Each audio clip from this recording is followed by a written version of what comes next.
et je les renvoie ensuite en La France. parole est à Madame Cécile Untermaier pour le Parti socialiste.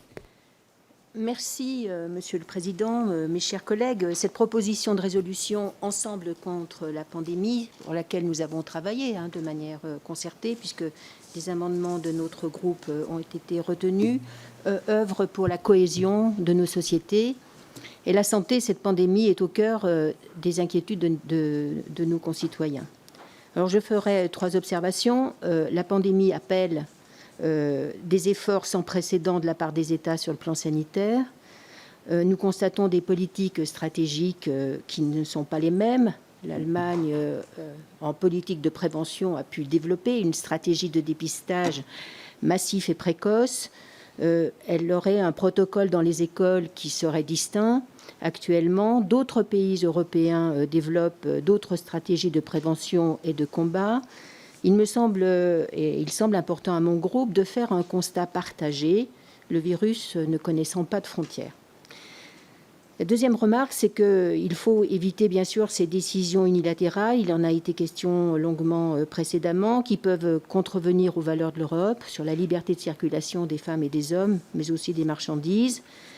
Imposer à tout le moins, sinon la concertation, du moins l'information, c'est une préoccupation qui se retrouve ici inscrite dans cette résolution. Ma troisième observation, c'est que cette proposition répond à un objectif de dynamiser une politique de santé au niveau européen dans le cadre bien défini par nos ministres précédemment.